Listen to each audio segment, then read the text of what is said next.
I'll say it again, alright, because this video seems to be cutting out me alrights. I'm being censored by my own hardware, software, by me camera. That's the hardware, is it? Thanks, darling. I love you. Right, so, basically, here we have Forlom and Zuckus, or Suckas, as I like to call them.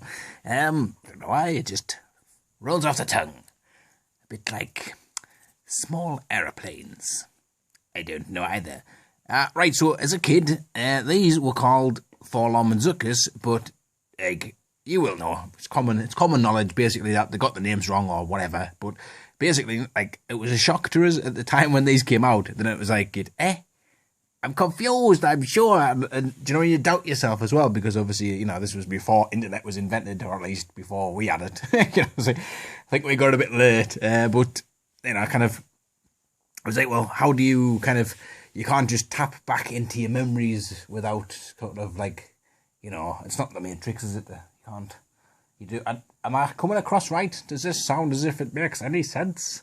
Get to the point. Get to the point. I don't do getting to the point. I get distracted by other points when the point's just wandering around in a circle, kind of not knowing where the hell it is. You should know that by now. You've lived with me for how many years? Right, anyways. Right, so here we have the Forlom and Zuckus. Or Suckas. And these two, I didn't really think were very good. As toys and stuff, back when I was a kid, they were kind of a bit like, ugh. I didn't really know they were bounty hunters necessarily. I probably did, but they never were in my games. They were just kind of just additional characters who didn't really do a great deal. I think because, obviously, having kind of been more familiar with the 3PO type of protocol droid, this guy kind of, you know, I couldn't imagine him kind of scaling up ladders and... Scale up ladders?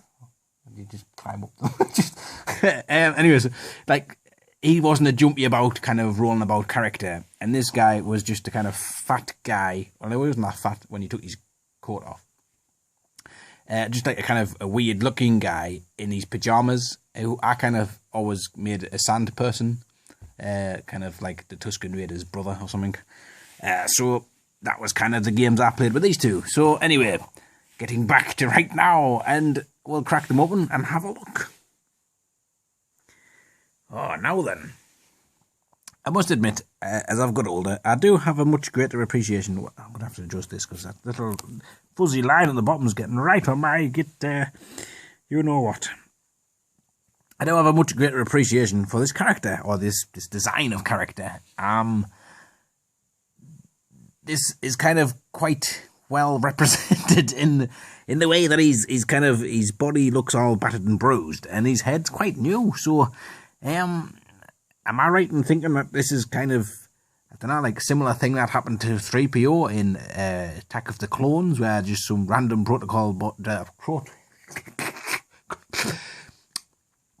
so random protocol droid's body has just got some random assassin droid's head stuck on it. So there could be some kind of insectoidy, kind of weirdy, kind of crawling around robot-y body with some C-3PO head on going, oh my, I appear to have built a spider's nest. Yeah, I don't know. Anyway, and on to Zuckus, as my brain's reprogrammed itself so that I have actually now called these what they're now called rather than what I used to call them. Just because Forlom makes more sense for the droid. That's kind of how I'm justifying it to myself. Is this possibly the first time ever that a Power of the Force figure is better than the original vintage figure? It's quite possible. I do like the extra girth that this the figure has, and I do love the sculpt on his head. It's actually pretty decent for when it was done and all that.